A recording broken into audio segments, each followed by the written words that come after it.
Roll it. So uncivilized.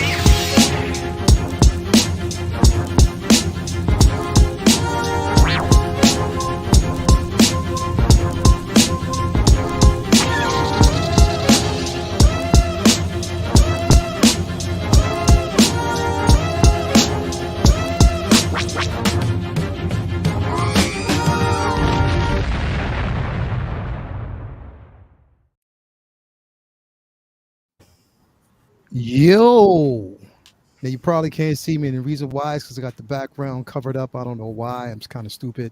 But anyway, you guys, welcome. Thank you for being here with us on another episode of Uncivilized Scoundrels. All day, every day. It's every Thursday. Now it's going to be every Thursday for a while because of Andor. We are on Andor episode 4. I don't know about you guys, but I'm enjoying this show. I hope you guys are. Obviously, if you are, that's the reason why you're here with us tonight. Or you're here to just get the secrets of Vinny's room. I don't know. It could be either or. We'll find out later on. We'll find out pretty soon. But thank you guys for basically being here with us tonight. It's going to be a great show. And of course, I cannot do this without the incredible panel that I actually have. Man, I keep freezing this thing, gets on my nerve. But if it drops out, don't worry. I got a backup. But anyway, thank you for being here. Let me just bring in this amazing panel with me tonight. How you guys doing? What's going on with you guys? What's good? What's good? Hey. What is good? What is good? Andor episode 4. That's what's good. Hell yeah. Of course, guys, ladies, before gentlemen, I got to go down to and CC 3PO. How you girls doing? How you ladies doing tonight? Hi. We're doing great, right, Cece? Yes, excited to talk about Andor. Man, it's been good. I sound huskier than normal because I'm sick again, but other than that, I have Andor to keep me comfortable for now.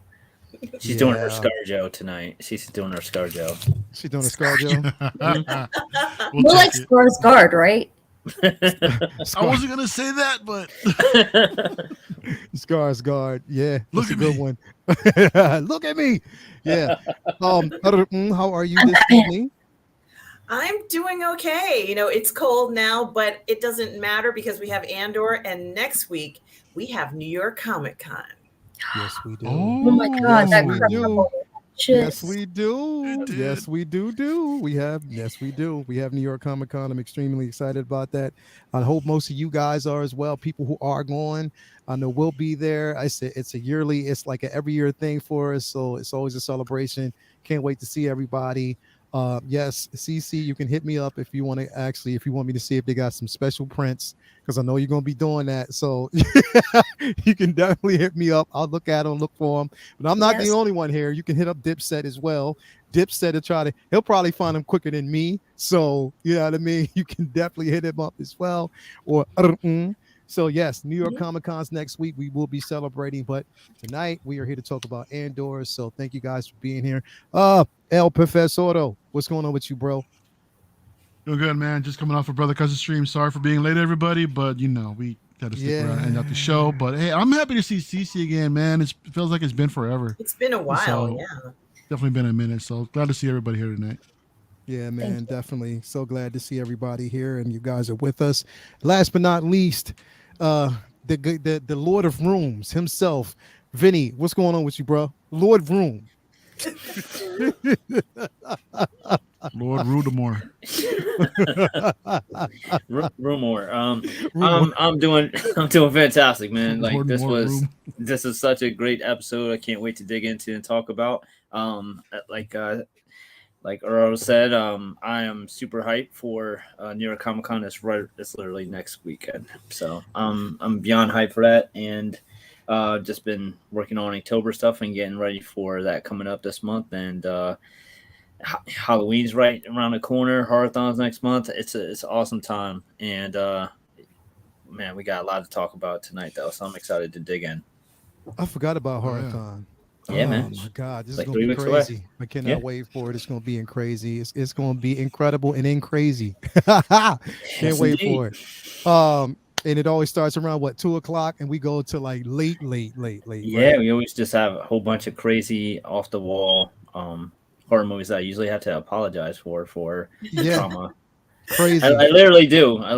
Usually have Think to some apologize crazy for. shit, like shit I ain't Yeah. never seen before, but you know, it is what it is. But yeah, man, thank you guys for basically being here, and thank you guys out there in the chatosphere for basically being here with us. I'm going to go around and actually just address the chat. We got Beskar Kid, aka Leg Day Kid, in the building. Thank you for being here all day. That's you in the profile picture. You don't need leg day. My God. That's that's the Hulk himself, man. That's Beskar all day. Hype for Leg Day. Straight up. We got Charlie the Unicorn in the building. We got Pedro Lopez. We got Mary Sullivan, RMD Collective in the building. Amber May is out there. We got Ruben G. Tobar's in the building. TK592 is in the building. Thank you for being here. We got Blitz 0065. Renz Talentino. So glad to see him here as well. And everything is all as well. Charlie the Unicorn, as always. And we got a couple more people that are going to be filtering through. We got AJ Agrusa. We got, the usual suspects that are coming through tonight. But yes, we got a lot to basically cover.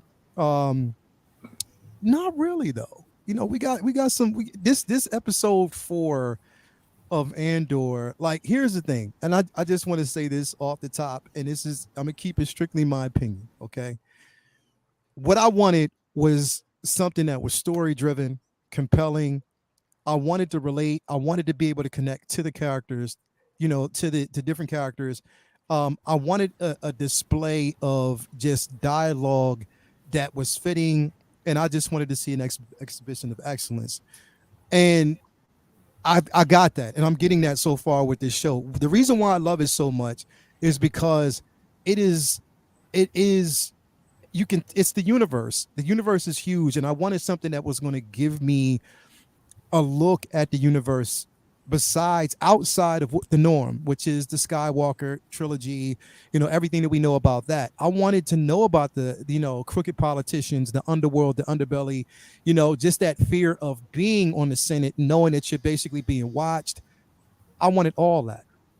Is that me? It is me. Stupid ass dryer. Anyway, I thought you turned it off, man. I did. That's what I thought, and it's still on. It's creepy, but I'm gonna turn it off. But anyway. But I mean, that's basically what I wanted from this show, and I'm so excited about it. We're gonna go around before we actually go in deep on it. I'm gonna start with you first, Cece. What you think about this show so far? I think, it could be that I am sick and was sick like right before I watched it, but I think it does feel like a slow burn, but in a good way, where I think that the tension is building because of it, as opposed to it just being like, oh my gosh, let's just get the action over with, because we did have really action-packed third episode. So I think it's assumed that this one was not going to be like the explosions and death and violence that we saw in episode 3. But it is leading up to something big. Yeah. So yeah, I really liked this episode. I like the pacing. I like the universe. I love how realistic it is. I love the spies and the espionage that's going on. Because I'm a huge, in case anyone was curious, like James Bond and Tinker Tailor Soldier Spy, like the George Smiley stuff. Like, I'm a huge spy novel fan.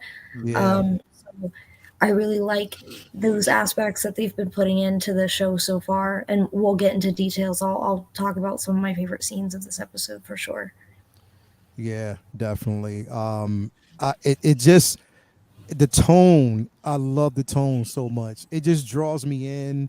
And then seeing some familiar faces from different IPs, such as Game of Thrones. I'm like, whoo, we see so many people in here. It's pathetic. How do you feel about it so far? Well, it certainly is entertaining, because they're taking their time to tell the story, and that means that we get to pretty much have a more immersive experience. And this is kind of like what we all want, isn't it? Wouldn't it be great if you could spend like a month or two just living in the Star Wars universe? Well, this is what this kind of feels like to me. Like, for example, there was one scene in the last episode where you go into the shop, and while you're in the shop, they have all those incredible artifacts. I even saw a holocron on a shelf in the episode. And, I thought to myself, if you're a diehard fan, there's going to be so many things that you can watch in this episode and enjoy and notice. But I also think that Mon Mothma has a complicated relationship with everybody, even her husband. Yeah. There's something a little different about this woman. And I think that the way that they've been portraying her, you know, like in the trailers that we've been seeing, she looks almost angelic, almost flawless. And I like seeing a character like this because there's a lot going on underneath all those layers. I agree with Cece. This is a lot of espionage in this, and I can't wait to see, you know, what she can do, because she's more than just this beautiful angelic figure. You know, she's incredibly smart and cunning. This is going to be an enjoyable ride. Yeah, it definitely is. I mean, I'm having a ball like with it so far. Like just the feel of it. It just, I can't really explain it. Vinny, what you think, man? Where you at? Where you sitting with this so far? So, so I was optimistically cautious with the first 3 episodes. There was a lot I enjoyed about them, but I can't say that I was in love with the first 3 episodes. But I was enjoying the highlights of them, knowing that that they were on the right track. And I felt like when everything clicked for me, it was really going to click for me. And I felt like that was what this episode was, without anything major even really happening. I felt like this episode is where it just clicked. Everything just flowed. Susanna White did such a phenomenal job. I felt like the cinematography, the scenes where they're just walking in outdoors were just breathtaking. The acting, especially with Skarsgård, we'll probably get into that heavy later, was just masterclass. We got a little bit of Star Wars feel, like we talked about that, about how in the first 3 episodes about whether or not it felt like Star Wars, and any doubt was removed when you start seeing things like TIE fighters, but more subtly Imperial board meetings, so to speak. You know what I mean? That felt Tarkin-esque. That felt like, you know, Star Wars, the way that they talked, regal and British, and just it felt so perfect. As Cece mentioned or mentioned about the espionage, like overtones. This is so like Cloak and Daggerish. Like this is building up to be kind of like what, in a way, I think Winter Soldier was for Marvel, where if you take the superheroes out of it, it still was a great spy flick. So like you could take Star Wars element out of this, and you still have a great cerebral espionage, helping here of all kinds of, layer upon layer, dialogue and scenes and world building.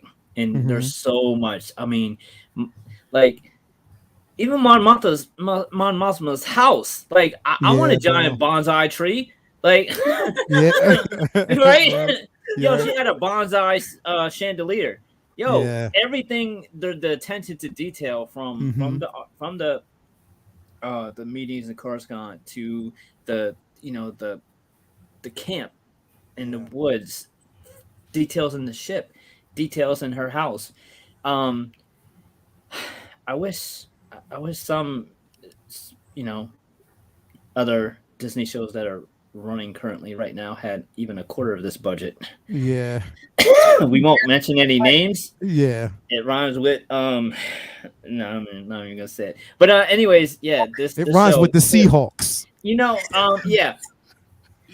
Like they couldn't get no credits. They couldn't get no credits. This show is showing off. I feel like this episode was just incredible. And again, there wasn't a super huge moment or war or battle or old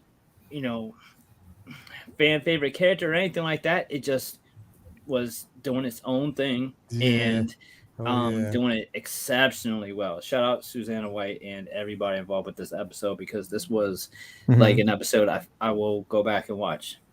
Hell yeah. I was happy to see Faye Marcy in it, bro, from Game of Thrones. Like I loved her banter back and forth. You know what I mean? When with her and what is her name? I forget her name. What is her name? She was part of the No Names. Like I forget, but they were back and forth. Like the chase scene was incredible. Like she was just giving her such a hard time. But to see her in this, I'm like, yo, she still brings that edge, like that strength that you would want in a character. And I was so happy to actually see that. Shout out to 1/6 shooter. Dudes with Scottish accents and mutton chops. Yes, Yeah. definitely, man. I'm so glad to see that.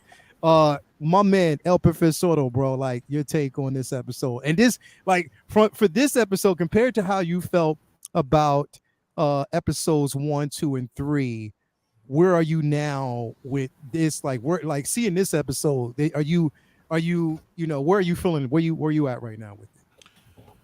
To be honest, I'm kind of like, no, I didn't get a chance to watch it again for the second time, so I'm just going off of memory from the first watch. And to be honest, I think I'm back at square one, in which, like, I don't like it. I don't dislike it, right? Mm-hmm. But the thing is, like CC mentioned, it is a slow burn.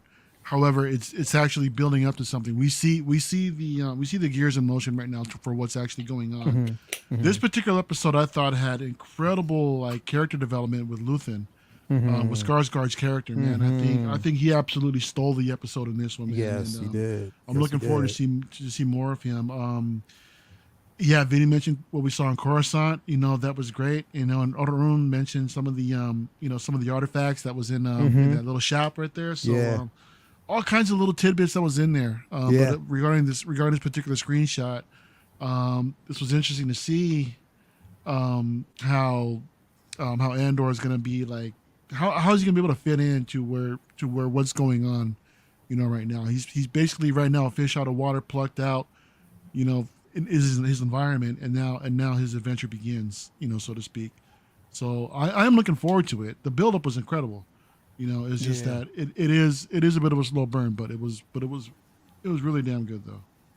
Yeah, and the thing is, it's like, with Luthen's character, seeing the change, Skarsgård's change from one person to the next, like the way he's able to basically navigate through that. I'm like, yo, you are getting acting excellence. This is why he is who he is, and why he just demands so much respect. The man can act. He comes from an incredible family, a talented family. Like, he spawned some incredible actors. Thor wasted him, yo. Thor's been. I know, bro. Like, they wasted such a good actor, bro. But for his time there, his presence was definitely felt. You knew who he was. And bringing him into the Star Wars universe, I was so excited about that. I love his edge, and like the level of, you see his leadership, but you also see his flaws as well. Like, he's giving you him the whole way around. Like, whereas, it's like he's just like a type of person that's like, well, let me just put these pieces of this puzzle together and just see how it works. I don't know if it's going to work, but let me just see if it's going to work. Let me see if I could just get the right people where I need them and just see how it actually can, kind of flow together. That's what I liked about it. And then talking about the store or the shop that he has, did you notice there was a small carbon chamber? It was a carbon unit. It was like a small chamber, like a carbonite freezing chamber. With Harrison Ford's whip from Indiana Jones. Get out of here, was there? Yeah. Oh, that's awesome. If you go back and study everything, it was there. We seen Star Killer's helmet was in it. Like, it was so much that was in that episode. Mask. Plo Koon's mask, bro. Like, you had like the Gungan's shield, in there. So there was like a lot of callbacks in this episode. You even actually had some artifacts and just like pieces from even the World Between Worlds episodes from Rebels. Like, it was there. Like, it's just crazy how the attention to detail on this show is incredible, man. Beskar armor, exactly. We even had Beskar. We had Beskar kids' legs. You can actually see them in the background. So they were there. So yeah, it was. I just loved it. It was so entertaining. And we also saw that he was gifted, or I guess given, a deposit of it looks like a Kyber crystal, right? Yeah. A huge and rare one, I think, is what he said. And also, like, I feel like we're skipping ahead, maybe, like more so to the scene with like all of the props in the shop, but that armor, so the Beskar armor. Yeah. Now, the second I saw it, I liked it. because to me it looked like Mandalorian Beskar armor. Yeah. Now, that being said, I love prop replicas, and I'm fortunate enough to know some people who know a fuck ton more about props than I do. And they took a bit of issue with that armor because it looks like exactly like Din Djarin's armor. Mm-hmm. So it's not just I saw it and took it to mean like, oh, it's just Mandalorian armor, not Din Djarin like carbon copy of his armor. Nah, But they're it's saying that generic.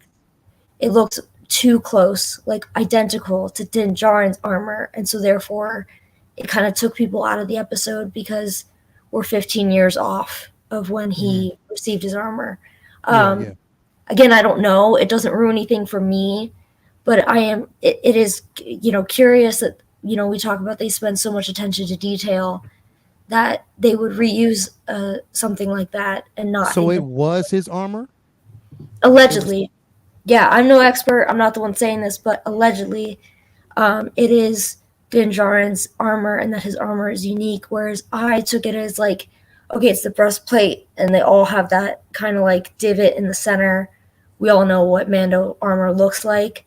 That it was just a form, like an example of Mandalorian armor, not necessarily Din Djarin's unique armor. Or my tinfoil hat theory is that it was generic, and in fact, the armor perhaps used a generic template for Din Djarin's armor, so that it's not that this armor is out of place timeline-wise, more so that this armor came first. Sorry, you can't see my hands, and I'm Italian, so I'm talking with my hands. This armor came first, and then Din Djarin's armor came from the same template, the same kind of like pattern or mold of the one we saw in the shop. Which would make sense that the armor has made that. I'm gonna bring it in. Because I actually have a picture of it that I actually saved, and it's not directly the armor. It's sort of like it definitely looks like Mandalorian armor. It's not Din's armor. Like if you look at it, even with the chest plate, the pauldrons, it doesn't, it emulates, what it could look like. Because even if you see like under the actual armor itself, again, it can go either way. I mean, it can be Mandalorian armor, and we've seen it like, so many times, like even iteration of Boba's armor, the actual arena suit armor, or the dark version of the arena suit armor, was in Solo. So we've seen some of that, but I mean, I just think that it's a totally different iteration, but it can be Mandalorian armor, but I mean, I wouldn't let that take me out of it, to be quite honest. Yeah, because the timeline is obviously before, because this is 5 BBY, as we all know. That means 5 years before Baby Yoda. Because that's the time. That's what that means, right? BBY. I mean, that's what. Are you serious? Yeah, the same thing. Beskar kid. It struck me as being like just older, like an. Yeah, also, I like that we all know. Sorry, it looked like bracelets in the back, and I was wondering if those were like kind of like Leia's bracelets from Return of the Jedi. It struck me too that it kind of tells you the caliber of other artifacts here as far as their monetary value to the society, when we know how expensive Beskar is, and that's just shit sitting there like not under lock and key. So clearly, you have to be of a certain caliber of customer to even walk into this place. Like they're checking IDs at the door kind of thing. Like they don't let any Joe Schmo just walk in here and start looking at these things to purchase. Yeah. And it tells you, also it gives you, the caliber of person Lutheran is. You know what I mean? With him, you never know what he's seen, what he's experienced, and, just his hold on the galaxy, who he has contacts with, who he might have actually, hired to do certain things for him. You just don't know. And it's just the simple fact that they're throwing these artifacts in there for you to just kind of look around and gaze, because again, they want everybody to find like certain Easter eggs. But yeah, I mean that the armor situation though, it can go either way, to be quite honest. But I mean, it is, I guess it is what it. I was just fascinated. It was just fascinating to see the transition, with him, from being one person to the next, even the deception, like the whole scene and how it was set up, how I kind of felt though they were going to go in the back and have a conversation, because even like, his secretary was in on it as well. You know what I mean? She was like, let me just take this guy off to the side while y'all go in the back and have that conversation. And I loved it. I loved the way it was. And you can see like how petrified, in a sense she was, or not. You can tell that she was just kind of really, really like on edge, kind of paranoid. The anxiety was there because she's like, I am being watched. Like, you got to know, I can't even trust my own damn driver. But when you're as a senator and you're assigned a driver, you know what I mean? Like, you're on the Senate and they're like, yeah, we don't trust you. We just going to sign. And she did make the statement that like, hey, money ain't like it used to be. You know what I mean? Yeah. Like, it's tricky to get this money now. So she's been supplying, money to the rebellion like all this time. So it's crazy. Sorry, Yeah. I love Ren's comment. Sorry. What do you say? He says, I want my room to look like that with prop replicas. I'm like, yep, that's the goal. That's what I'm trying for. Hell yeah. Like that's completely amazing. We got a chance to see now my guy, like this dude, let me bring him in real quick. Another Game of Thrones alumnus, so to speak. And I was just impressed at him because like the whole banter, when basically you're like the whole how what do you want to call it, like the office scene, he labeled them as being what health, what did he say they were it like as they're in the healthcare business. I love that analogy. Yeah. Like, I thought that was very interesting. yeah. Also, this scene very much reminded me of another intellectual property I love, V for Vendetta. Yeah. It reminded me of like, they're listening to the eye and the finger and the ear and all that kind of stuff, and like Chancellor Sutler's dictating things, but just super regal and very British. It was amazing.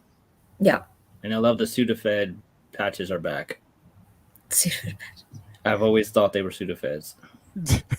But I like that we're learning more about ISB, because all I know about ISB comes from like the Thrawn trilogy. And Rebels and everything else. So yeah, like it's just like literally the dialogue, and you can tell like they are like some pricks. Like they shit on their own people. Like literally, if you're not getting the job done, you're dispensable. Like, we'll just remove you like it's nothing. You know what I mean? Like, you're just not worth it. You've caused more trouble than what it was worth.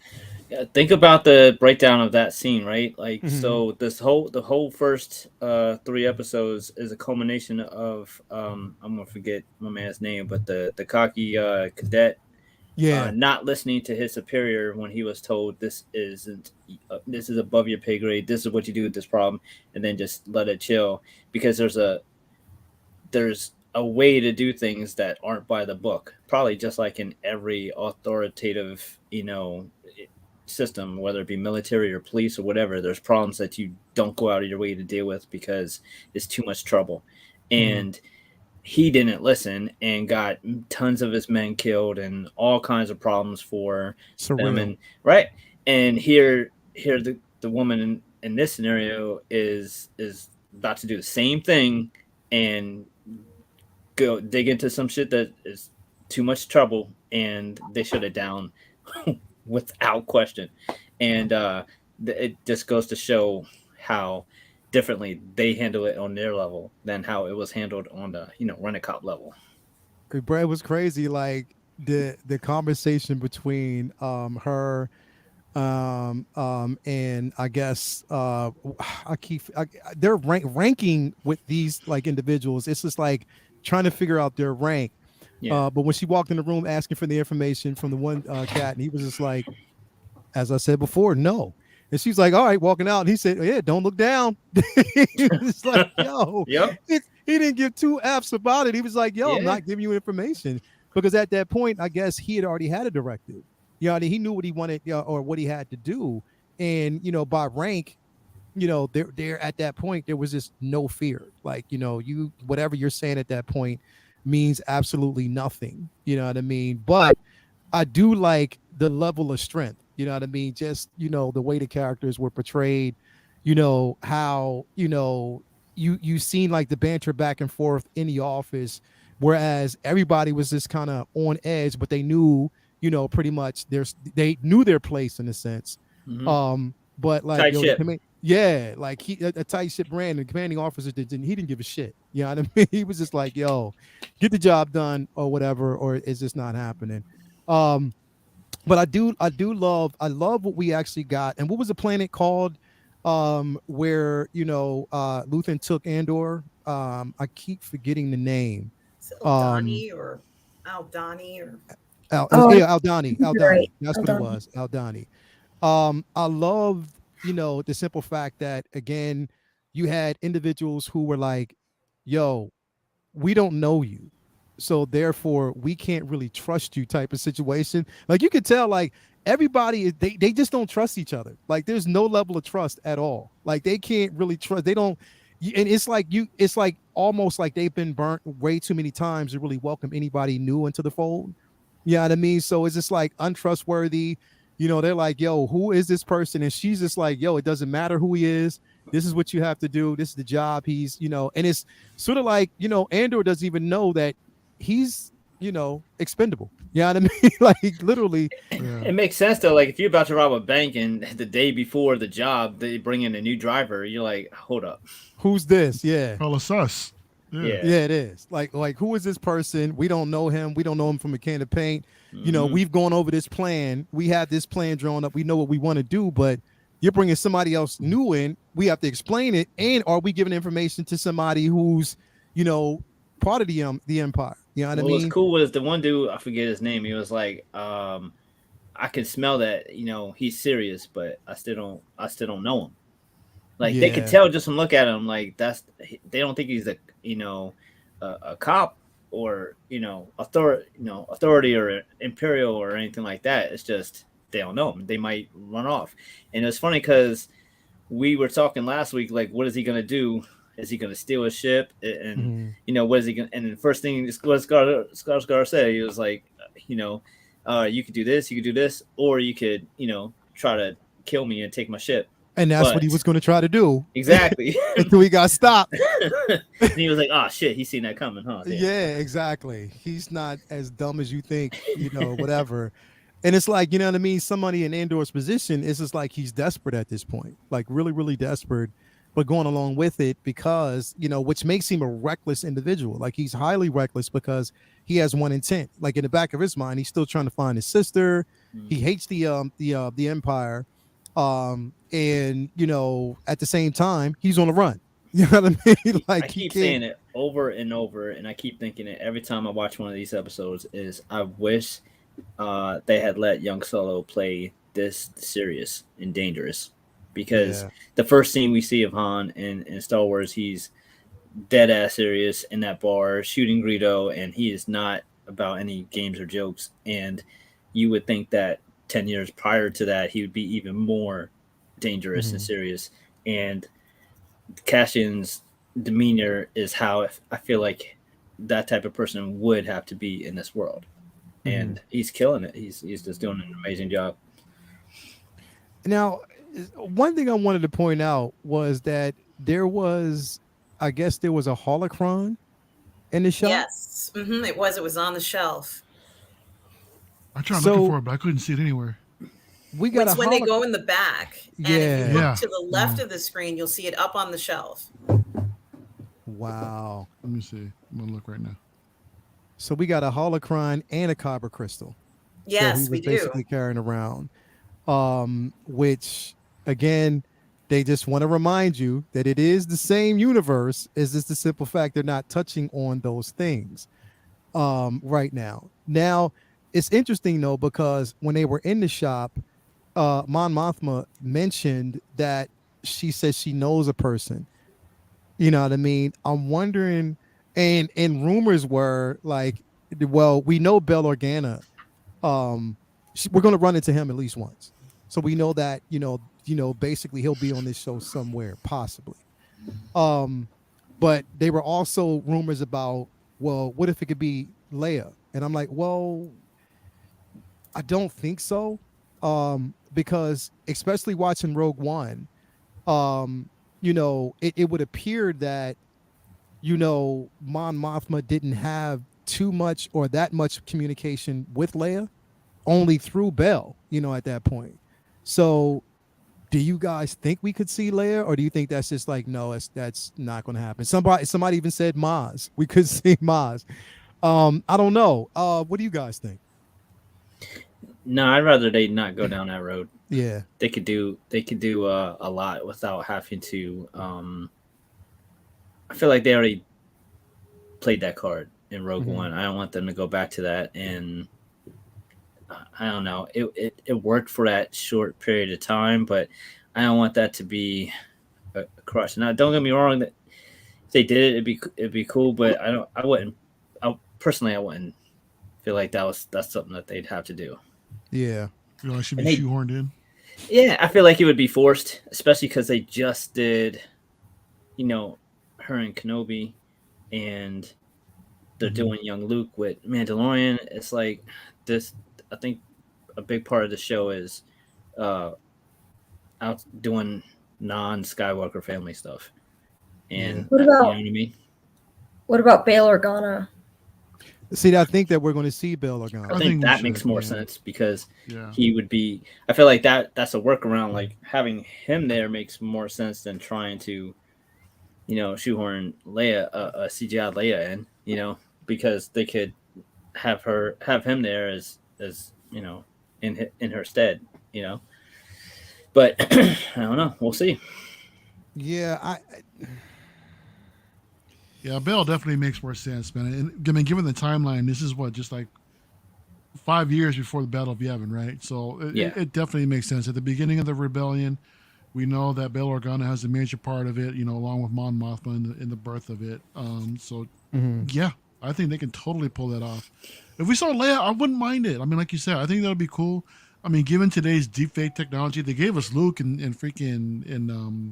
a Book of Boba Fett, so Yeah. why not give us Leia in here, man? I mean, I'd be all for it. Yeah. If they do it and they make her look a little bit better than Rogue One, because obviously technology's progressed since then, sure, but Bro, I don't want look at them to Luke. feel like Look how they did. Luke look exactly like Mark Hamill, man. Yeah. I think we'll be fine. They'll be in good hands. I mean, given the budget that we're seeing in the production, if they did bring her back, I bet you'd be like she's like they resurrected her, dude. I think it'll look that good. We'll see. I just realized it'd probably be too much fan service, but I'm nerdy. I think it would be cool if we saw her as like in the series finale for like a second, just like where it's like someone turns to like give her information, like this young senator, and she turns in her chair, and it's like Leia, like in the Senate, like kicking ass and taking names, kind of thing. Or like you interrupt her during a speech or something. I think that would be cool. Yeah, definitely. I loved the, you mentioned this earlier, the banter between Mon Mothma and her husband. So because you can tell that there is some distinction there, and she doesn't stand for everything that he stands for. Like, he's part of, the side where, he stands on the side where, survival of the fittest, upper middle class, upper class rules over whatever. And she's like, well, you're robbing, people of resources, food, a lot of, there's a lot of pillaging going on in the universe. And this is what you stand for, which she has to also control herself, because she doesn't want to let on what side or what allegiance or what side she, what space she exists in. You know what I mean? I loved it. I love that aspect of her, but you can see, and the thing is, it's like, when I look at her and I look how good of an actress she is on this show, I'm like, why wasn't she given more scenes? You know what I mean?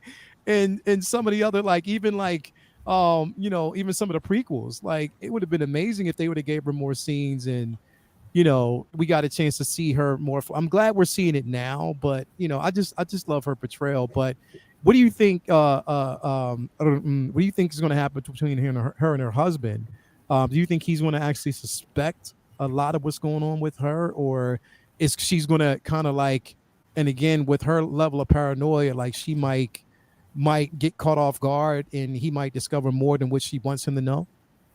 I think he knows everything, but he doesn't care. He wants to have fun. He wants to enjoy himself. He wants the woman that he married back, because this whole thing that's been happening has made Mothma change. She's probably not the woman that he married, and she's really worried. She's concerned. She can't help it. She's so invested in this now. Like, this is in every cell in her body is resisting this change that she knows is going to result in war. People are going to starve.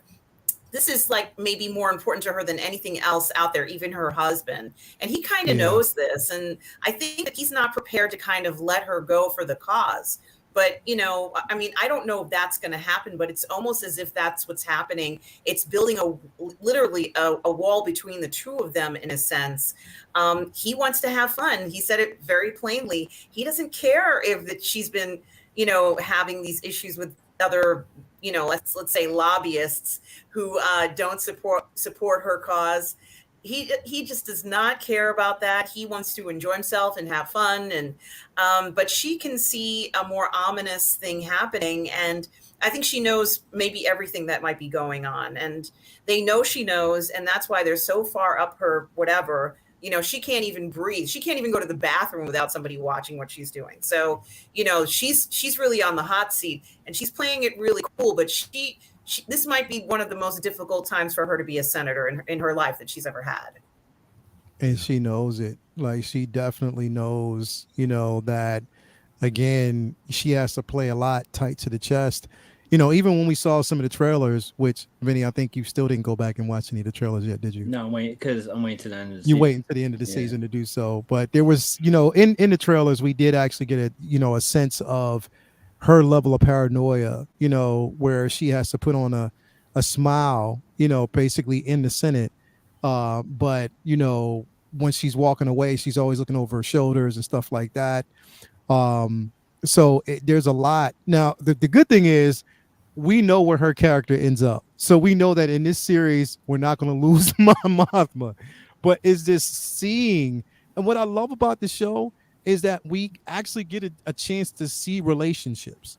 You know what I mean? We get a chance to see, like, you know, we saw intimate moments with, you know, what was it, episode 4? We got a chance to actually, I mean, episode 3, we got a chance to see that. In this episode, you basically see that, you know, she has a husband. There is distinction between them. Like, there's a lot of, you know, tension, you know, between them. We get a chance to see Luthen, you know, switch characters, and the simple fact that, you know, he's, you know, trying to, you know, find a character somewhat like, you know, Andor, you know, indoctrinated into like this, you know, cult that he actually is establishing, in a sense, you know, as part of the resistance. We know that eventually we are going to see Saul Guerrero, because he was mentioned in this episode. But you know, there was one interesting question I want to bring up, and this is to you, CC. Somebody actually said this, RB Collective. He said, "Do you think we get a quick Thrawn cameo later in this season or in season 2?"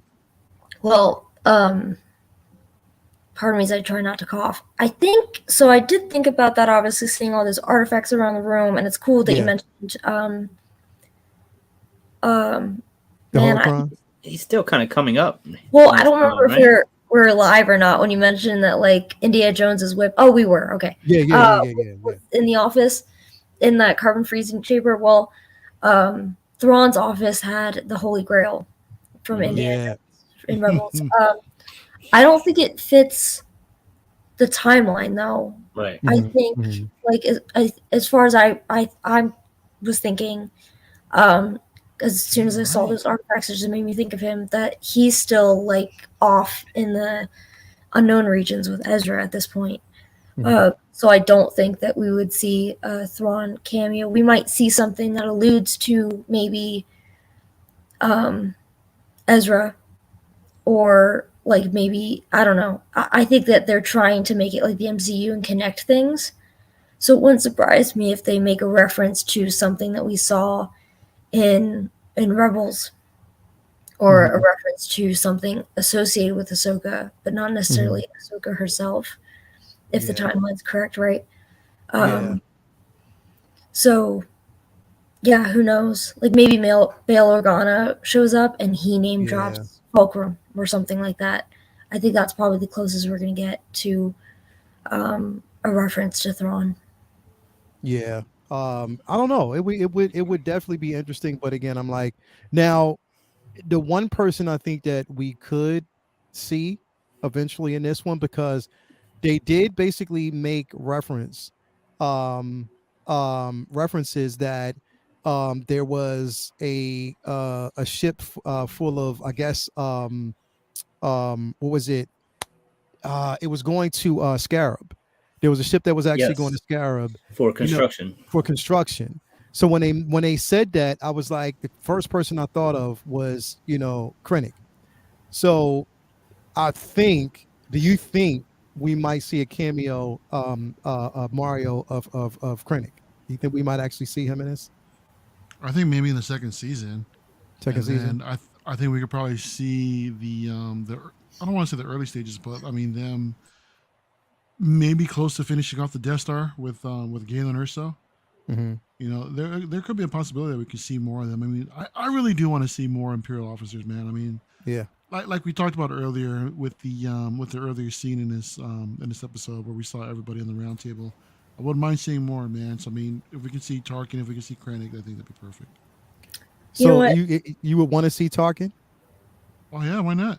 Yeah, I mean, hell, maybe we'll see the Emperor too. I mean, we could. It's funny you mentioned the Death Star. Now I feel like I need to turn in my Star Wars fan card because I think I screwed up. I think this timeline, like Leia's 14, right? So I think this is like probably concurrent with Rebels because the construction of the Death Star was in direct competition with Thrawn and his TIE Defender program.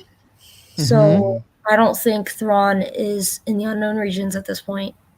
Yeah, and this is still earlier on. Like this is because we know that they said season 2 is going to skip a couple of years.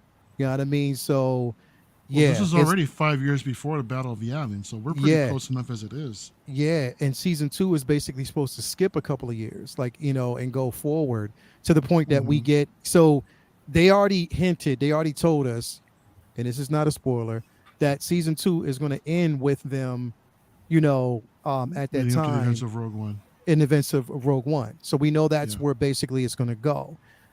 So you might be right, CC, between now, and then we're going to see Leia age. You know what I mean? We're going to see her basically age up a bit. So that would definitely be interesting. We may not see Bail Organa in this season. We may not, which I'm not going to be mad. Here's the thing is like, I won't be mad if we don't see certain characters. You know what I mean? Like, I just want them to develop what they have and just give us a really compelling story. And I think that's what we're going to actually get. But it would be interesting to see. Like, I wouldn't be opposed to seeing, a Mos Amida. You know what I mean? I wouldn't, you know what I mean? Be opposed to seeing these individuals, but it's just, just waiting, just to see, what they have in store for us. But I think they're going to sprinkle some characters in there. But they don't want to make it like fan servicey. I don't think that they do. Gilroy, he's killing it with this. The thing is, I'm enjoying everything about every episode. You know what I mean? Like for me, it's just because it's different. You know what I mean? Like it's just really different from what we're used to. And for me, for right now, I can sacrifice action for dialogue. For just really great dialogue, a good tone, because that's what I want. I don't want everything to sound choppy, robotic, and kid-friendly. I want this world. You know what I mean? I want the grit and like the espionage and like everything that's going on the underworld. Like even getting the chance to see like, what is his name? I keep forgetting his name. I'm gonna bring it up. When we got a chance to see him go home and his mom smacked the shit out of me. The inspector. The deputy inspector, whatever. I love that he barely had any lines. They made it quick because I was sitting there thinking, oh my god, it's so much better without the running cops now. And then they showed them, but then they got away from them real quick. Like they didn't linger on them. His mom slapped shit out of him. Yo, she smacked him and then told the lady on the other side, "What you looking at?" Like it just started to come in. Also, how great that like that whole sequence. I loved it because it felt so depressing, Yeah, it like did. very gray. But you It also did. appreciate the architecture, and to me, it felt like an estate or like a project. Yeah, Made because it was on like, the underworld. Like lower everything else was levels. upper, and they weren't on a lower level. Mhm. Mhm. You know what I Yeah. mean? Like it was just like he rank pulled, and I wonder. See, it's interesting that they're doing this to this character, like because we're seeing his he's gonna journey lose where. it, and I'm gonna love it. Yeah, like it's like what are they setting? That's what's going to be interesting. I want to see where they're setting him up for, because of course he's going to be utilized again, but Mhm. what side is he going to lean on? You know what I mean? At that point, is he going to get a revelation? Is he going to be part of the resistance, or is he just going to be like, you know what, fuck this, I'm going to do whatever I want to do to get my rank back and prove to y'all who I want to, who I am. He is, and like you said, he is going to lose his shit because right now, like he has lost everything. Like, well, not everything, but they just shrunk him down to like next to nothing at this point. And then you He get lost smacked and everything bite that up. matters like the most to him, and he's already very Yeah, wound. So, I could foresee him trying to get hired with ISB or the Empire, like the Imperial forces. yeah. With Islam, they said he's delusioned with his position. He's going to defect. He will turn.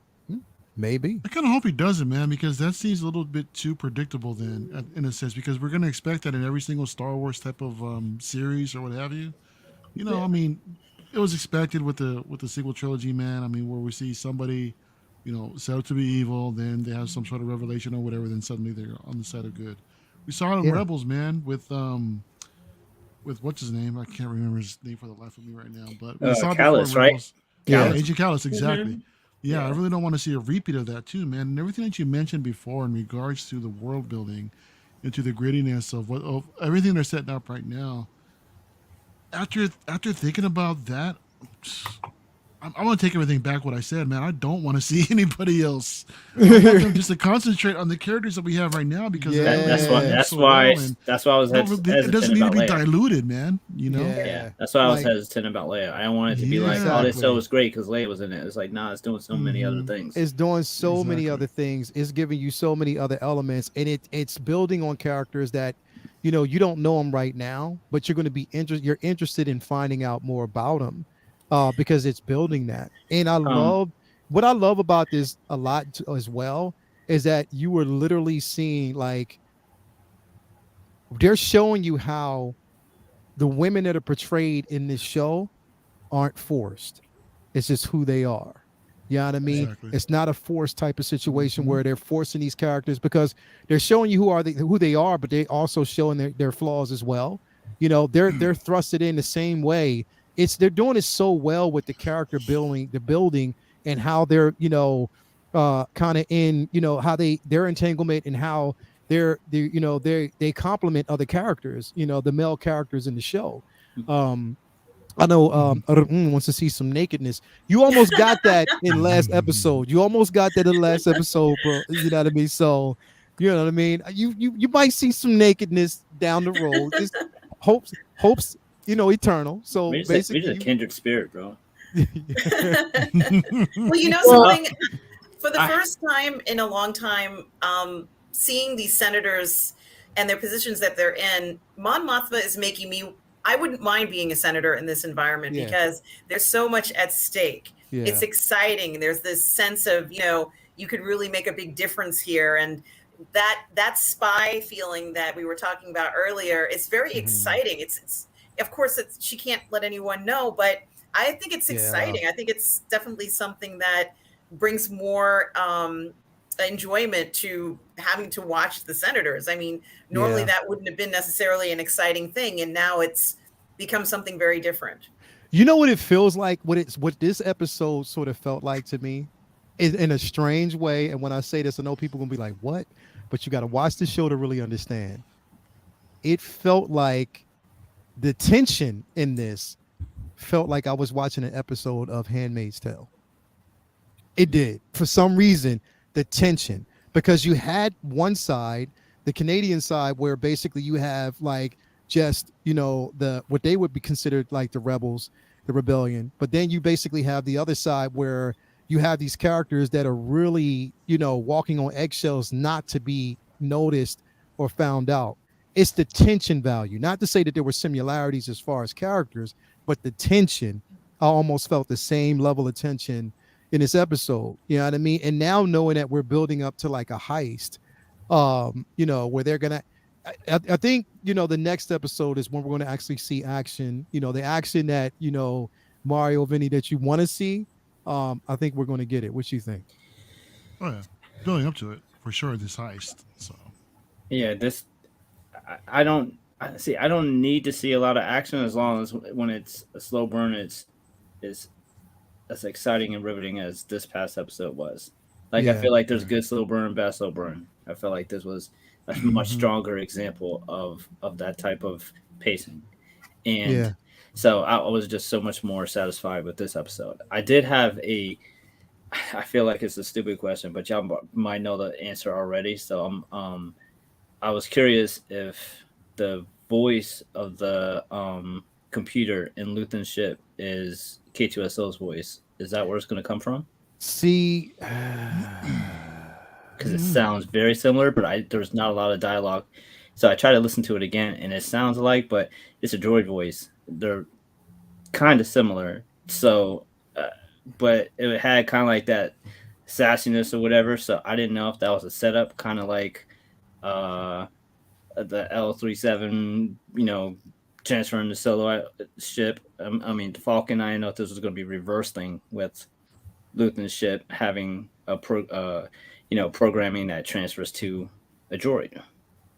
I don't know, because what kind of made me think about that too, Vinny, is the simple fact that again, that was the very first time that Andor actually seen hyper like this. You know what I mean? Like that was. I didn't realize it wasn't a thing at this point in time in the series yet either. That was interesting. Yeah, you know what I mean. So basically, that was the very first time that he actually seen it, because back then there were certain ships that didn't have that technology. You know what I mean? So see it on the ship. We know that even back in earlier times, for even like a starfighter, you know what I mean, to basically jump into hyperspace, they actually had to connect themselves to a unit, to give them that capability.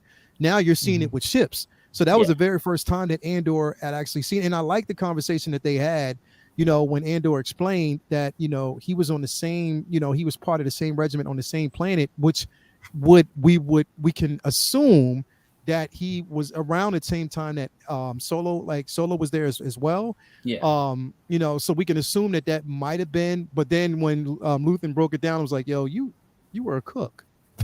Yeah. like he's like, so what? I was still there. Like you were a cook, but you know what I mean? Like he just, rain on his parade automatically. Like, yo, you're not the fighter you want me to believe you are. You have skill. That's the first time we've seen a ship have a personality, right? So it just and it sounds just like K2SO's voice, and it would make sense if something happened to the ship, and he just took the brains or CPU out of it and kept that to transfer into a droid. Or, I don't know. If something, well, we don't know yet, but if something actually happened to Luthen, would he inherit the ship? And then would he make, at that point, K2SO's personality comes from the ship? You never know. Yeah, I mean, that's it sounds similar. So I didn't know if that was something that was already known, that's where it was going to come from, because I hadn't heard about it. Yeah, because the voices, who knows? It's really close. I didn't look it up to see if I didn't look through the credits to see if the same actor's voice is there, but it sounds. No, I'm not hearing it, man. I'm actually going through it right now. I don't hear Alan Tudyk's voice in there at all. No.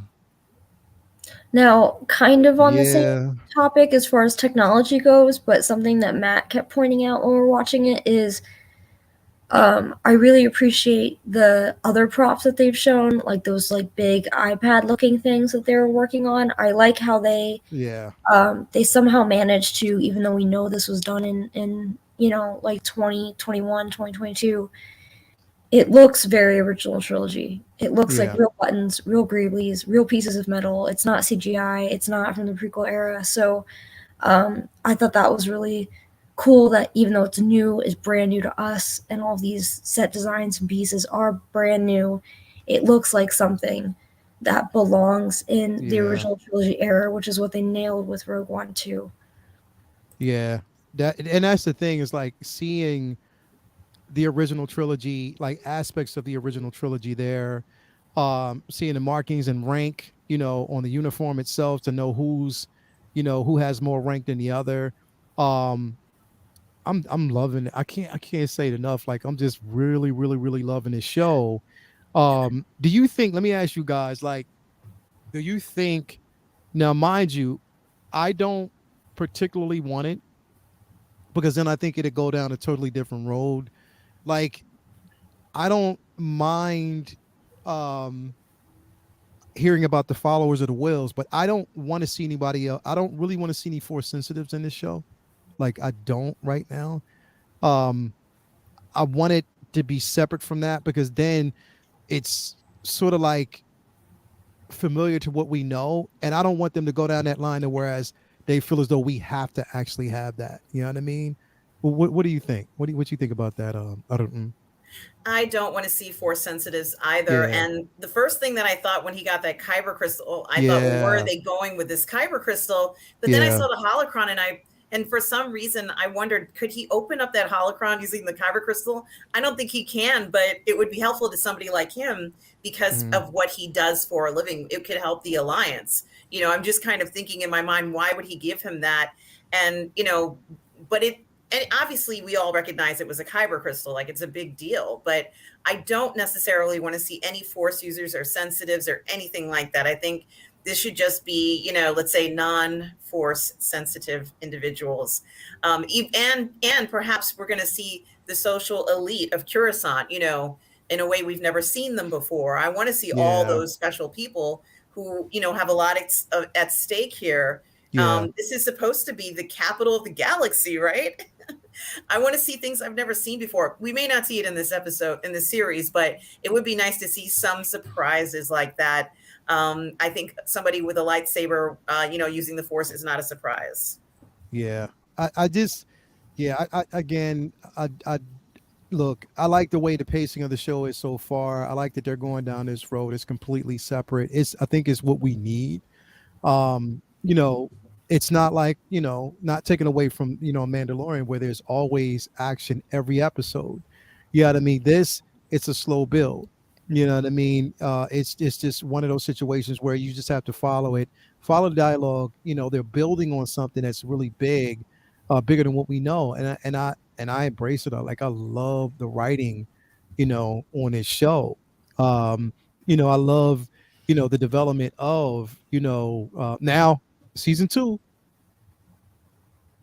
I want to see Jen Erso. I don't care what nobody says. I want to see her at least once. I want to see her pop up, you know what I mean, basically on a hologram or something, that they're looking for her. Make that reference. I want to see her at least one time, damn it. I don't care what anybody says. Give me Jen Erso at least one time. I don't care. And they can do it because it's connected to it is connected to Rogue One. So they can do that. If they give me cameos of people from that movie, then that's okay. That's warranted. We can deal with that. I don't care.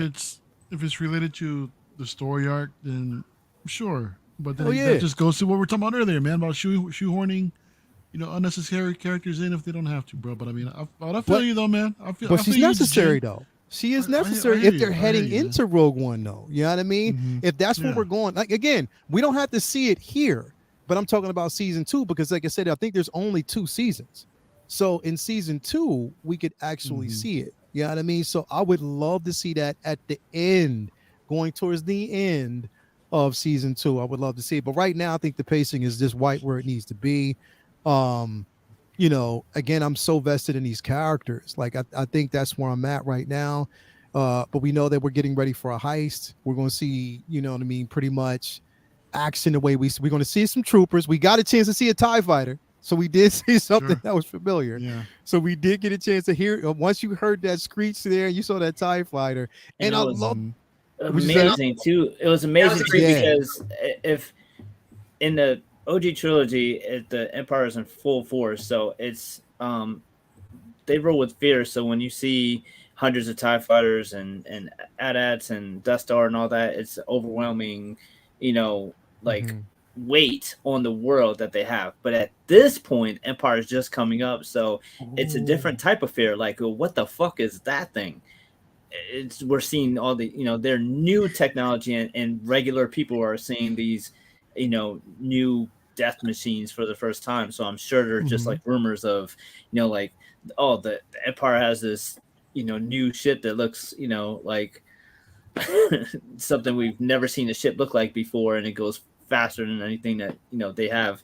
And so when they're in this just like open mountain field and you hear that screech, it's terrifying. It was a holy shit moment, because it's not the typical environment that you think of when you think of TIE fighters. You think about in space and and the type of scene with other ships and war and shit going on. You don't think about like the fields of Scotland and fucking you know what I mean? Like, it was so serene, and waterfalls and trees and birds, and then here's a fucking TIE fighter flying. Yeah, with X-wings, but not TIE fighters. You're right. Exactly. It looks so forward in that environment.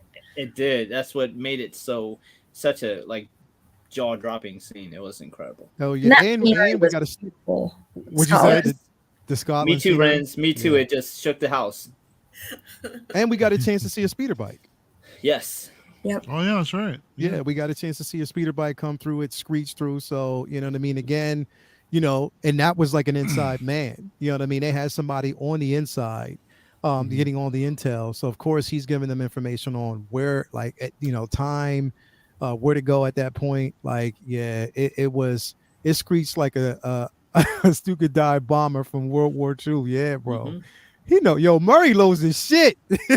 Yo, my guy knows his shit. Shout out to you, Murray, man. Good guy, man. Definitely. Best God kid. Gotta run, guys. But we'll catch the rest on Rewind. Go ahead, get that leg day in, buddy. You gotta go get that leg day in. We already know. Go get that leg day in. Those thighs, man. Damn. Every time I see Best God kid, dude. This is the way, WHEY. Bro, I'm telling you, I would not want to get kicked by him. He would kick the shit out of you, bro. Like, literally, I think before he's like, "This is Sparta." Straight up, bro. We got my daughter in the building. What's going on, baby? How you doing? Hey. Yeah, man. So good to have her here. But yeah, man, I'm telling you, again, like I said, Again, episode 4. I can't wait till episode 5. I mean, what I did was, after I watched it, I went back and watched every episode. So what I do is, every time this episode comes out, I go watch them all in a row again, just to kind of tie, like, literally, just to tie it all together, because I just want to feel how connected they are, and love it, and also to make sure that I don't miss anything. You know what I mean? So definitely, I'm definitely excited about it, man. Any other thoughts about the show? Anybody else want to say something so far about this episode? I stepped out for a minute. I don't know if you guys talked about it, but can I just say how much I appreciate the design overall of Luthen's ship, from the exterior and the interior, the familiarity of everything. It's like, it's Falcon-like, man. I mean, look at this section right here. It's very familiar to the Falcon cockpit, and even on the exterior, you see that same type of window design and everything. It's a dope looking ship, man. Also, Star Wars, dude. Talk about has got some whip on her. Oh my god, like her car. Yep, that Uber is phenomenal. Yeah, right. It's like the Coruscant version of a Tesla. Like, what? It was like a Cadillac Tesla combination. Straight up, and it was. The sound was dope, but then the sound takes me back to, like, Coruscant, what we actually saw from Attack of the Clones, like hearing the ships, like the vehicles and stuff like that. Hers was clean. Like, it was so clean. Straight from the car wash. Yeah, bro. It was just like clean and so pristine. Like, she didn't have not a mark on it. I don't care. That was a caddy, bro. That's what Tobar said right now, yeah. Yeah. It didn't look like a caddy. It did. Tobar, it was the caddy, right? That was a caddy. It did. We just missing the white walls of head tires. Yeah. But I call her MM because I thought rolling my R's was difficult. Apparently, I really struggle with Mothma. So I've just taken to calling her MM. because we're I down keep like waiting that. to accidentally call her Mothra, but I'm trying not to. I know, it's so easy. It's so easy. What Also, she said.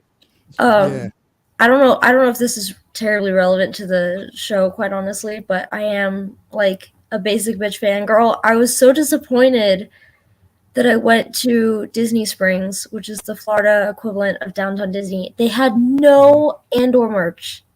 For real. Nothing. What? Really? No shirts, no mugs, no bumper stickers, no Huh. pins, nothing. Nothing Andor. I was Wow. shocked. They had some Kenobi stuff, but I was like, it's been a few weeks now, or 2 weeks at least. Wow. But they had They should nothing. at least have the like some stuffed animals of the robot creature. And, Right. you know, Like they had Mhm. they had Lola with Hasbro like before the show even came out. So I They was didn't like, even give us no. They didn't have the Utapau wands like this one. They didn't have this one. or his gloves, or his Well, ring, Cece, I'm or going to wig. the park on Saturday, so I'll keep an eye out for any merch, and I'll send you if they have anything, I'll send you pictures. Okay. You So I let was me know like, what you need. Yeah, I mean, bro, this wig, like, I can't help it, bro. Yo, when he was smiling, that getting wave, ready, though. it reminded me of Joaquin Phoenix and Joker just having a crazy moment. Just yeah, and like, then there was no music during that scene. It wasn't like aloof and lighthearted, like, all right, here's my other gig. It was just so dreary. It was perfectly shot, perfect. It just I love that. felt so intense. It just felt so much heavier than a lot of what we usually see from this universe. Is very different feel. Yeah, I mean, I'm super dope. I'm super duper excited about it, and where it's going. Can't wait to episode 5. Like, to the point where, like, literally I did go, because I think we're going to start seeing a lot more merch. I would say more towards mid-October, beginning of November. Like, I think we will. Like, I think it's like, because we'll start seeing it, well, here's the interesting part, though. And Mario, I want to talk to you about this. Like, they were way behind on Mando too. It was a long time before you see we Mando got merch. a lot of merch. But Oh here's yeah, the I thing. remember that. Yeah, And the Grogu shit. Yeah, because they That's could. cool, too. Yeah, because Mhm. they didn't want to give away what it was. The surprise. definitely didn't. And here's the thing: is it's like I'm watching this, and I'm like, for us as collectors, what are we actually going to get from this show? Like, literally, because they're going to gauge off of interest, right? Like, whatever's interesting. Uh-huh. So, I mean, aside from the simple fact that we know we'll get probably Andor, what else will we get except for droids? Oh, Luthen, dude, all day. You think they'll give us a Luthen? I think they will, Definitely considering Mon his character. Mothma. Yeah, Luthen, Mon Mothma. I I don't know if I can say a particular character because someone hasn't seen the trailer yet, but I think we might get them as okay. well. So They're gonna Yeah. what was the droid, the stuttering droid at the beginning? They'll probably do him, right? Emo. Oh yeah, we're gonna Yeah. get that. Yeah. Definitely, we'll Yeah. get that. We'll probably get him with Andor. Yeah. Yeah. They'll probably release him with Andor. You know what I mean? That would make the most sense. We'll probably Oh get yeah, Murray. Murray What too. he's- There's a bunch of troopers in here too, man. So Yeah. that's another thing too.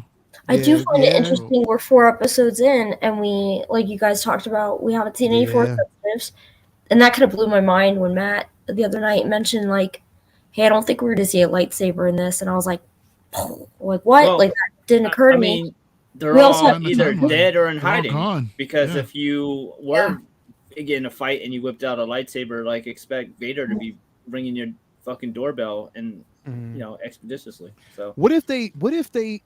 You know what would be decent though? What if they even if there's no Jedi there? What if somebody did go to the temple? What if we did see them go to the Jedi temple on Coruscant? Well, that's why. Oh, you mean on Coruscant? On Coruscant. That'd be Like, what if we interesting to see.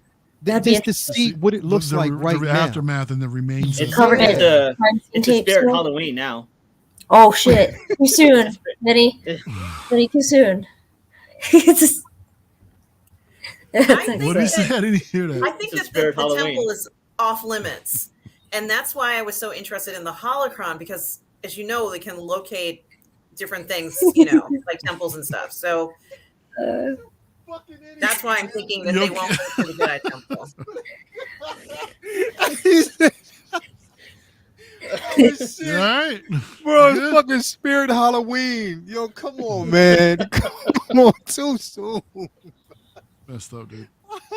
But no, like it would be interesting to actually see. I mean, just and again, like what's been taken from the library, you know, with Jocasta Nu, like what information's been taken from there, Oh, like yeah, you know, that would be interesting. Yeah, just to see, you know, like we don't have to see like remnants of whatever else, because I'm pretty sure that like they've cleared all the bodies out and probably just made it like a, you know, a focal point where this is just to remind you that if anything, you know, happens, whatever, it'd be interesting to see with the temple. Because again, you know, even with when they re-edited Return of the Jedi, at the very end when we saw the Emperor's statue fall off in the distance, you saw the Jedi Temple. I was about to ask that. Do we know if they actually tore it down? No, or it was in the still distance. standing? It was still standing. It was lights on it, but it was in the distance. So it would be interesting to see, you know what I mean? Oh, Tobar said, Halloween, of course not. Do you know what I would want to see? I think it would be really, really interesting, even though we talked about how we don't want this to be part of the, like, you know, Skywalker saga.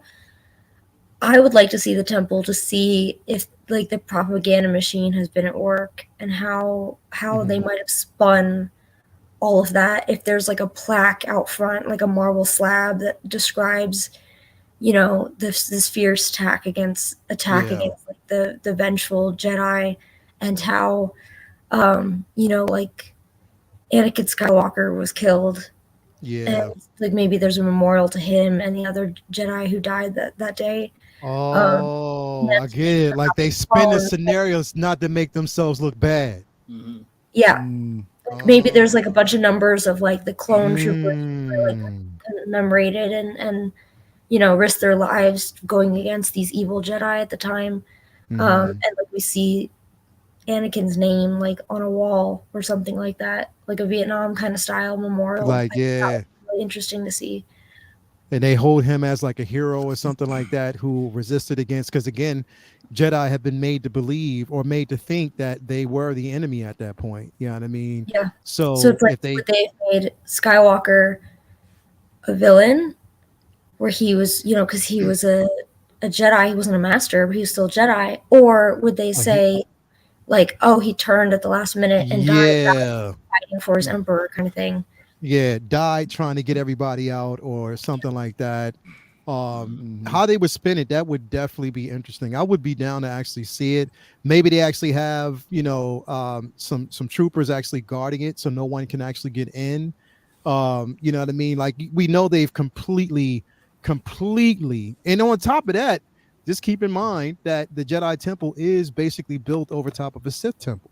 You know what I mean? It has been. So it's interesting to basically see, which when knowing that, I was like, yo, wouldn't the Emperor have actually tore it down just to kind of, you know what I mean, reinvigorate the actual temple below it? Like just give it more rather life, than renovate it?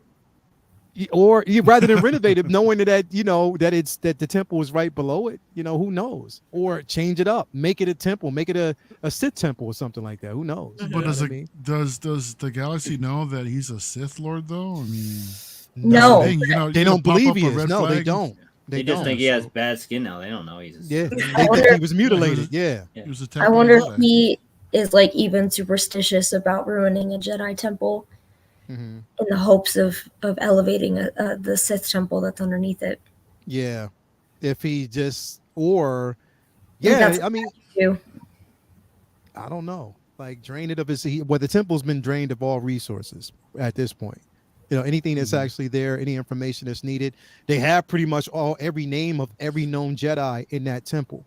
You know what I mean? So again, these names are out there. That's probably how they know, you know, if they go planet to planet searching for those who de facto, like they'll know names at that point. And I'm sure some of the artifacts that are in his, I guess, museum or shop were in the Jedi Temple at some point. Definitely. And there is a wall. There's notes from people like TK603. I was there. Note. Definitely, man. Like you would. Hey, it's interesting. And you can probably like, just like for instance, what we actually saw, in Obi-Wan, where you had like certain clones that were scattered that no longer employed, like they're just living off the streets. Would you see stuff like that on Coruscant, or did they just get rid of them all and just say, no, you have to leave? Either how would they kind of? It'd be interesting. I would want to see like just Coruscant during that time, what it looks like now, like, you know what I mean? And I'm hoping we get a chance to really explore that in this show. Maybe Mon Mothma will be in her Cadillac flying around the city, and then we'll see a glimpse of the remainder of the Jedi Temple. Yeah, probably. What if they turned it into a club? Like, it's just everybody in there. Is it the Emperor's palace now, or something like that? It's in front of it. His palace is actually in front of the temple. So it's abandoned then. Mm-hmm. From what we know, what we're led to believe, it's abandoned. So Studio 66. Hey. You can watch the citizens of Coruscant just like fly drones in there for TikTok views. It'll be on one of those abandoned YouTube, channels where they're like, we're going into the Jedi temple. Ghost finders. Yeah, ghost encounters. You hear that? Yeah. I heard something, looking for Force ghosts. They're like, yo, bro, someone just touched my foot, yo. Mm-hmm. Yo, I can't believe you still call it Spirit Halloween, bro. That was awesome. Damn. Like, this is actually a world, CC, where you can exist in, and it would be believable. Like, literally it is. Like, literally. Like, Mark, could you imagine if CC was an Imperial officer, bro? People would literally fucked. Like I can. Mm-hmm. She'd be good. Well, I love that I'd be like walking to work and I'd be like, they turn that into a fucking Spirit Halloween? Halloween. And just like, let me fix this shit. I'd be so happy. You said you'd be so happy.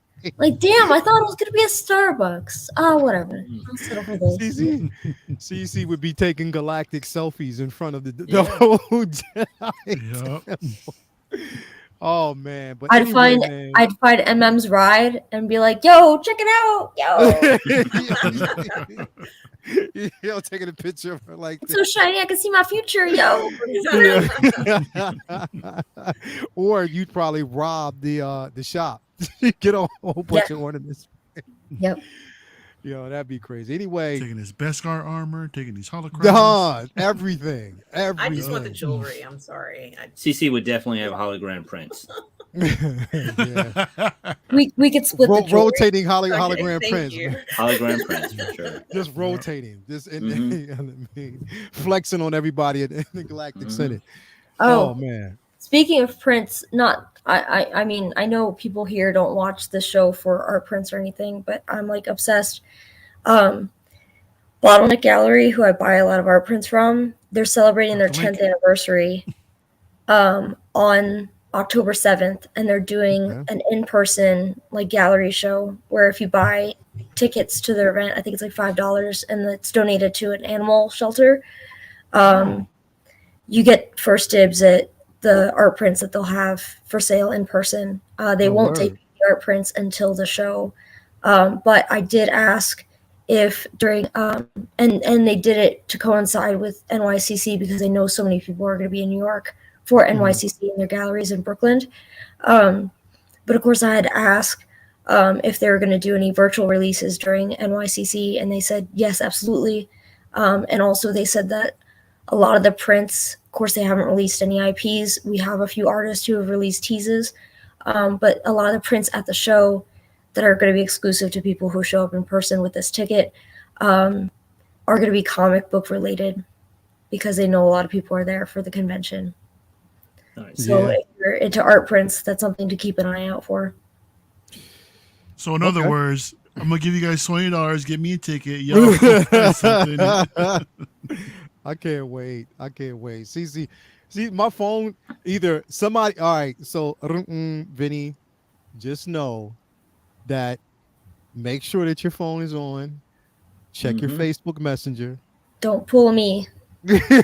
You you might see CC's name pop up and ask, "Hey, are you guys near such and such booth or booth whatever? Could you check and see if they got these prints?" Are y'all Like, anywhere near Brooklyn right now? Yeah. Hell yeah, hell yeah. We do it. We do it. We might as well. Like we go everywhere else. Many have us walking like 18 miles to a pizza shop, so we might as Oh, well. hold up. Worth it though. It's food. You're getting food at the end. What'd you say? You're getting food at the end. It's worth it. I used to. Absolutely. My friend's house back home was like 3 miles from my house. I'd walk or run to her house, like jog. Let's be real. I don't fucking run. And when I get to her house, she'd have like pizza and beer at her front porch for me. There you go. What a Like friend. this is why I run, I guess. With the Like jog. to, We got Loco Lou in the building. What's poppin', people? What's going on with you, brother? Yeah, he's in Brooklyn, isn't he? He can probably. Nah, he's in the Bronx. Oh, all right. That's Yeah, right. he's in Okay, Boogie all Down. right, He's all in right. Bronx. So yeah, he's but Brooklyn, like where we're at in where Brooklyn, it's not too far away though. It's too definitely far. not too far away. Hop, skip, and It's jump. just oh, it's like a quick little Uber ride. We'll get there. and there will be a Star Wars print released for NYCC. Oh, I forgot. Luminar is going to be in New Hi, York. Yeah, Luminar. she's going to be there as well.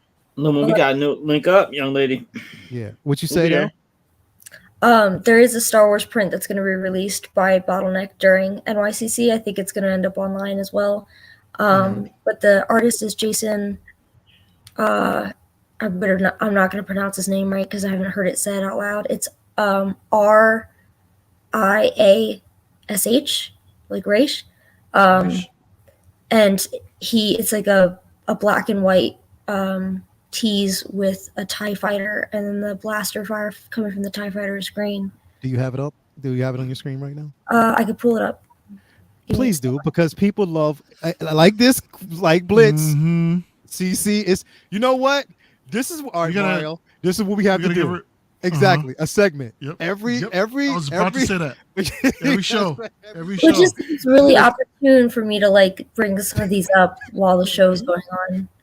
And no, it's great that you're doing that. I want to see him. Yeah, CC, you can bring. Yes, we are, I'll be Alan. there too. Yes, we are, we'll Alan. Be there. Yes, we are, Alan. Anybody, listen. Anybody who is going to the New York Comic Con will be there Friday, Saturday, and Sunday. I know I will be there. You're going to be there all 3 days? I'm going to be there Friday night, Saturday, and Sunday. Yes. So Friday, Saturday, and Sunday. If you are going to be at New York Comic Con, we will have a meetup. I don't know where. But if you want to meet up at the con, we can meet in the front. We can all actually just collaborate, go out to lunch, whatever, walk 18 miles. You said Brooklyn. She said Brooklyn as well, right? Whatever. So if you are going to be there, let us know, and we would definitely meet up. Definitely. Absolutely. I'm all in for it. Definitely. And Lael, I sent the tease to the group chat. Look at this. Please make a print segment a regular There you thing. go. Yes, All right, Pedro. CC. We CC. All right, we gotta think of a name. Everybody wants it. CC, you can't. Everybody wants it. It's also because I've been like lazy and sick, and I haven't done a print show myself on Rogue 16. So like any opportunity I have to talk about stuff while I'm here, because I know I'm slowly taking over. Like the dark side is winning when I'm enabling people to get into art prints. Yeah, pretty much. She got And me. I always forget. I need to talk to Vinny. There's a Jurassic Park piece of art that you showed on Instagram, but it's not available as a print. So I want to ask you about it afterwards. I will make it available. Don't let me forget. Okay. Got it. Because I need more Jurassic Park in my life. I only have like 2 Jurassic Park art prints. It's not enough. It's not Got you covered. So we definitely got to make a segment for CC. You said you threw you threw something in there already. It's in the Scoundrels chat All right, let me on just Facebook. hold up. I don't. Is it? Yeah, I got it. Ooh. I got it. Like, did I send it on the I'll wrong put it up chat? now. Oh, I'll put it up now. Facebook. No, Hello. no. You did say that. Hold on. You did say that. Is this it? Wow. Yeah. Mhm. And I have an art print by the same artist. He did a Watchmen one a few years ago. Or it was like Dr. Manhattan and a bunch of like watch pieces kind of expanding out of his forehead. And so yeah, this one might be a bit trippy, I think. Maybe. We'll see. Time will tell. That's sick. but I love the See, light. I kind of want Yeah. I want Vinny to do a juxtaposition, with someone else. I love your juxtapositions, bro. And I My know we favorite got favorite things to do are mashups, bro. yeah, that's what I'm saying. Like, just like a mashup of different. Yeah, I would love. This is dope. This is so I dope. like how she made her border green too. Yo, Rand's in the chat says an art print that you can hear. Definitely, you can definitely hear this one. Yep. speaking of Renz, Talentino. What's this? This is Facebook. Whenever I pull up my Facebook, that actually pops up for some reason. It's just the main page. 'Cause that's me wishful thinking. I can't wait for that actual because I'm pissed off Did that because drop?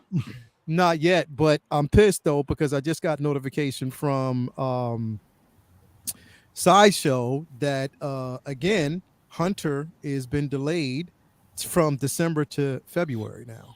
So it's December 2022 to February 2023. I hear Also, the Echo is shipping though. yeah, also the Batman Begins has been delayed again too. No, I just called Yeah. that last night. Really? Yeah, that's been delayed. It's actually I Damn. just got my notification on that one. It's delayed till hold on. Let me pull it up here. Is it the figure?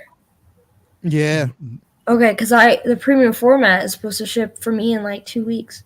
yeah, this one's been delayed from November from November to January. So they're just delaying everything right Yeah, now. Ahsoka's delayed. She said Anakin is also delayed. Oh no, Ahsoka is Anakin. also delayed. So people are getting, yeah. It's crazy. That's crazy, man. Oh, hey, you're gonna say something about Rand's right now? Yeah. Speaking of Renz, I'll be right back. You'll have a conversation. I gotta show his print. great. I gotta show his Oh, print. I was gonna say, speaking of Rand's, I mean, look at there's another one right there that he just finished. Holy shit! It's a nice Ahsoka you got going on, man. Very nice. Rand's, dude. Yeah, crazy talented, man. You guys better bring tubes to NYCC. I always bring mine. It was such a great investment, and the first year it was ridiculous. Me trying not to bend anything up, and I was just like trying to remember everywhere I wanted to go so that I could go there last, and then so I'm bringing it right back to the room instead of carrying it around. And it was like I'm sure there was stuff I forgot to pick up, and then I was like, all right, that's it. And I seen somebody with a tube, and I was like, where did you get that? Because that's the answer. And yeah, they come in handy. That's for sure. I bought the plastic ones. Yeah. For Celebration, they're excellent. Very Yeah, nice. Yeah, with the strap and just carry it around like, yep. It's amazing. Yeah, that's joint's crazy. Renz did his thing as usual, man. Renz Talentino. This piece, man, in all its glory. Mm-hmm. This piece, Yeah. he killed this, bro. Like he literally, yo. What's that on, What bro? do you need to do? Oh, what'd you say? What's it on? Is that board? It's board. It's Okay. basically board. But this Is thing it Prismacolor on board? What is it? What'd you say? Is it Prismacolor on board? Yeah, he does color pencils. Yeah. Yeah. Renz, tell us. Come on, Renz, you out there in the chatosphere, man. Yeah. Come on, you Yeah, gotta. he does Prismacolors. He's very, very proficient. And Charlie, me and Renz talk all the time, man. We talk shop all the time. He picks my brain, I pick his. So I feel like a collab is like one of these days gotta come. Yeah. Bro, this thing. It could be a Dude, Jedi you gotta Spirit Halloween collab. Yeah, we gotta do something. You gotta build a little shrine around this, man. Put this on the wall. You gotta pull that Imperial Disguise figure out. Find some other stuff and just create something around Yeah, it. I am. So basically, I got the frames. I gotta put them in. And just the spacing. So I have a wall dedicated to pretty much all the prints that I have, from him, with this, like this. So, and he's he said original in Prismacolors. Yeah, Prismacolors. The print is Central on the board, central yeah. board. And he's working on another piece. I'm pretty sure y'all have seen it on Instagram and Facebook, stuff like that. He's working on an Ahsoka, so that's gonna be incredible as well. I still got her on my to-do list. I got to give it to you about a post for her that I want to nail. So oh, definitely. Let me know. Yeah, Let me know. I got you. What's up? We got Proxzilla in the building all day. What's up, We got P-Rock? Proc. What's up, man? What's going on, P-Rock? What's up, panel and Star Wars fans? Definitely, man. So glad to have you here, brother. So definitely glad to have you here. But yo, it's been a great show. We've gone like almost wait, hour and a half in on this on one episode, but I'm so glad we did. I can't wait till next week. We will be back on Mario's channel next week, and with our first.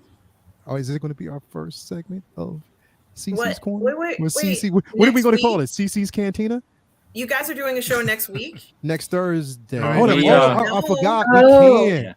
You can't, right? You guys are all going to be in New Thursday York night? without me. Comic-Con. Yeah, I forgot. Oh, snap. I thought it's on Friday night. No, Thursday. It starts Thursday, though. And their I previews forgot. and all sorts of stuff at night. So I don't know what you guys have Well, planned. here's the thing is we don't go until like what, Friday morning though, right? Yeah, When but he- we'll be up mad early. So if we do it Thursday, can we do an early show to get it out of the way so we can get some sleep? Yeah, true. So- True. I could try. I forgot. Yeah, I could about try. that. I can't promise it. Definitely. Yeah. If we can't, We can. She's Right, going to we'll leave y'all in postpone the it. dust. we'll Just postpone it and we'll Let's do it postpone the it. following Thursday. Because then if we do it the following Thursday, we'll have 2 episodes to discuss. That So might you be want what to I mean? save it for next Thursday? The Yeah, we'll Thursday do after? it Yeah. the Thursday Thursday after afterward because that, we'll yeah. basically have an episode to discuss. And also we gotta because me and Mario Well, 2 episodes Mario to discuss. Yeah. well 2 episodes to discuss, and then Yeah. Mario we gotta come up with the With the name for na- CC, yeah. what are we gonna name it? Like what are we gonna name the segment though? I don't know, man. CC's The, Cantina? the No, I'm gallery, the tired of Galactic Cantina Gallery, or names. something like that. Yeah, CC's Gallery or I don't know, CC. like that. We'll think of something. Let's think of something. CC's Kyber Corner. Something, I don't know, bro. We'll figure it out. Like we'll figure it Have out. a nice We'll ring to it. Yeah, it does. It has a nice ring to Mhm. it. Definitely it does. All print stuff like that. So yeah, we'll do it. But yeah, thanks everybody for basically being here. CC, what do you got coming up?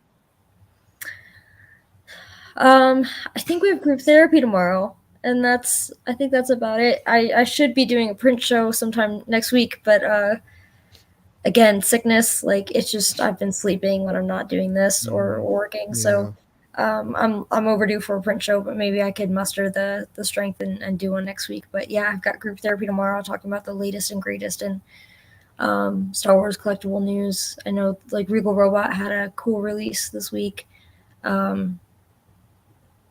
Yeah, other than that, I'm not sure of like any real big collection stuff. But and if you do want to hear like my immediate thoughts on the episode, we did do watch Andor live and talked about it briefly afterwards. And we'll be doing that next week too for episode 5. Yeah, 5.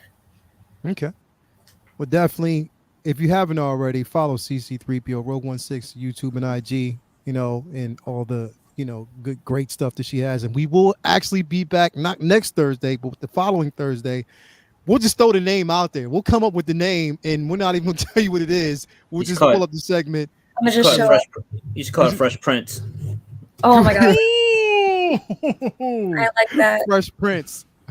Fresh Prince of Fresh Prince of where? Where you residing, CC? Like in Fresh Prince in the of- galaxy. Denver's not cool. Come on. We don't have to. Fresh Prince of what? Oh, Fresh Of Prince of. Coruscant, You can just say Fresh Tatooine, Prince. or Fresh Prince of Coruscant, Fresh Prince of Utapau, Fresh Prince of Dagobah. no, I'm not partially all. Mustafar. I'm a Vader. Mustafar. There you Fresh go. Prince of All right. Mustafar. There you go. That'd be Is dope. there a famous planet that has 2 names like Bel Air-esque? Can't think of any.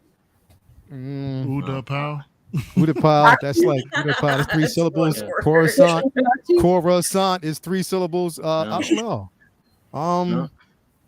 Mm. Tatooine is even. I don't know. Figure something out. we'll I love figure Fresh something Prince out. though. That's dope. Fresh Prince. Yeah, I Thank do you. like that. Yeah, I do like that. Mustafar. I vote Mustafar. We vote Mustafar. What? Hey, it's your show, so you have to call it something. I love the lava. Fresh Prince of Yavin 4. Yeah, before. Fresh Prince of Mandalore. Fresh Prince of Dagobah. Mustafar. She wants Fresh Prince of Mustafar. Okay, we can do Fresh that. Prince of Bastion. Musta Prince. Anyway, what you got going on? What can we expect from you this weekend? Well, I'm not quite sure what I'm doing this weekend. I had some things set up, but some of the people I'm streaming with are in Florida and they don't have internet. So there's things are kind of rescheduled or will be done another way. But I will always have my Sunday brunch show at 10:30 a.m. Eastern Standard Time. Guys, please do come to the show. We do all the parlay in the fandom. If you are a creator and you have stuff coming out, or if you have a channel, come on to the channel. We promote everybody's channel there. So please do check it out. And in regards to my other show, I think I've got a Monday night show, but beyond Ladies of the PGS, I don't know what my streaming schedule is going to be. Next week is going to be a crazy week. It's not just New York Comic Con, but some other events that are going on. So it's going to be amazing, guys. I promise you, I will do some streams, keep you posted about what's going on. It's going to be crazy. It's going to be just like when we all did Star Wars Celebration this year, guys. It's going to be nuts and just amazing, and it's going to be a good week. This is going to be a fantastic week. I'm excited for it. Definitely. I'm so excited. If you haven't already, positive fandom, you might see some butt nakedness, but it's all welcome and it's cool. It is welcome. Nakedness is welcome. I'm totally fine with nudity. Bring it on. Do not send me nude pictures, but I talk about sex and sexuality in cinema, fantasy, science fiction, and horror, guys. Disclaimer. And I do have some shows that I've done that focus on the sex. So if you like to talk about sex and science fiction, fantasy, and horror, or sex scenes, or nudity, or implied nudity, whatever, you want to watch some of my shows, guys. Definitely. It certainly does keep the world spinning round and round, guys. So thank you for the support, everybody. I love doing this show. Hell yes, definitely. No sending nudes with homemade lightsabers. Do not do that. Do not do that. Or Beskar Kid, if you're out there. If someone's gonna send dick pics, do you have a preference, like Dick Nixon, Dick Clark, I don't want dick pics of a science fiction, fantasy, or horror character. In other words, if it was like Sauron, he's supposed to be incredibly beautiful character before he went crazy, something like that. Like use the fantasy and imagination for the fantasy and imagination genres only. So that's how I look at it. Well, every pickup Chewbacca's a nude, so there you go. True. True story. Anyway, No shave November. Hey. Anyway, man, thank you for being here. It's always a pleasure. Thank you for having me. I love it. It's always you guys are the best. Room God, my man, Lord Darth Room. What's going on, brother? What we expect? We got Inktober on the way, so I am just so much focus is on that, and I can't wait till that gets rolling. That starts Saturday, so check out my Instagram, and you'll see a whole bunch of awesome Inktober stuff. And then I'll explain the event. It's just a social media event with a drawing challenge. So every day in October, you'll see a new piece from me with, correlating to the prompt word of that day.